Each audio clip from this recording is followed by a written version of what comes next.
Assalamualaikum warahmatullahi wabarakatuh. Saya Rinda Safitri, BP 181081 2018. Saya dari kelompok 5, mata kuliah Metode Penelitian Sosial Kuantitatif. Di sini saya akan mempresentasikan materi perkuliahan selanjutnya, yaitu tentang teknik penyusunan laporan penelitian kuantitatif. Jadi, sebelum kita masuk pada tekniknya, kita harus mengetahui dulu jenis-jenis laporan penelitian. Jadi, jenis-jenis laporan penelitian itu ada banyak. Yang pertama adalah laporan dibedakan berdasarkan struktur dan format kepenulisan. Itu ada laporan penelitian formal dan laporan penelitian non formal. Kemudian dibedakan dari beberapa macam. Dari segi bentuknya itu ada formulir, ada memorandum, ada surat, ada naskah, dan ada buku.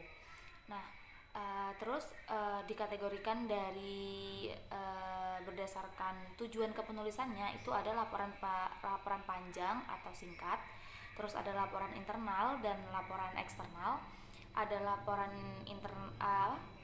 vertikal dan lateral, dan juga yang terakhir adalah laporan berkala. Nah, kita masuk pada prosedur penulisan laporan penelitian kuantitatif. Jadi, terbagi atas beberapa bab. Yang pertama adalah menulis bab 1. Jadi, bab 1 itu isinya berupa pendahuluan yang berupa uraian dan penjelasan tentang latar belakang permasalahan yang akan diteliti. Jadi, di dalam bab 1 ini kita mencari tahu bagaimana latar belakang masalahnya, terus bagaimana merumuskan masalah penelitiannya, terus juga bagaimana menyusun identifikasi masalahnya, bagaimana menulis rumusan tujuan dari penelitian yang akan kita teliti, terus juga bagaimana menulis kegunaan penelitian yang kita teliti itu gunanya untuk apa, manfaatnya untuk apa, terus menulis kerangka berpikir kita dalam melakukan penelitian. Terus ada juga bagaimana kita merumuskan hipotesis atau dugaan kita terhadap penelitian yang akan kita lakukan, dan juga menyusun operasionalitas atau operasionalisasi variabel yang akan kita teliti.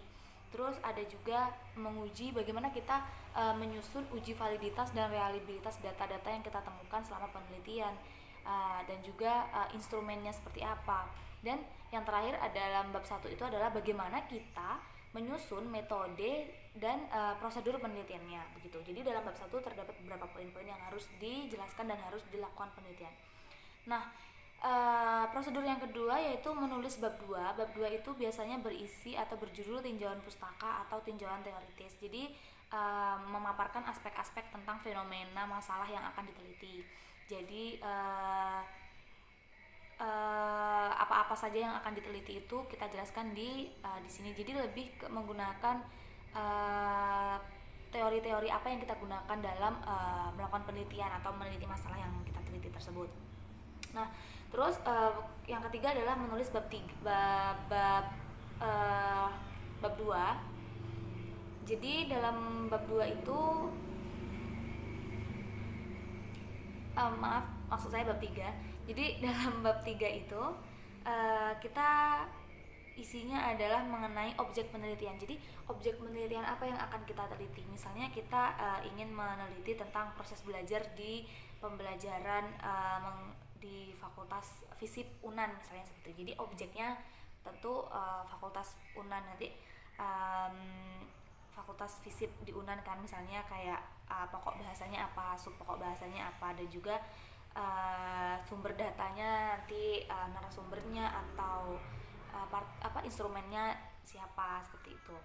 Berikutnya adalah bab 4. Jadi dalam bab 4 itu berisi tentang deskripsi dari pembahasan hasil penelitian yang diperoleh. Jadi setelah kita melakukan penelitian, kita harus mendeskripsikan. Nah, disinilah letaknya kita mendeskripsikan hasil-hasil penelitian yang sudah kita lakukan itu. Kita gambarkan bagaimana variabelnya, bagaimana, terus respondennya, data-datanya kita peroleh dari mana, seperti itu. Dan bagaimana cara kita melakukan analisis deskriptif. Jadi kita menganalisis data itu kita jelaskan seperti apa. Terus juga bagaimana cara melakukan analisis statistik inferensial. Jadi kita menggunakan kita menghitung data-data yang kita perlukan, yang kita dapatkan di lapangan itu seperti apa. Uji statistik inferensial itu dipaparkan dan analisisnya seperti apa, begitu.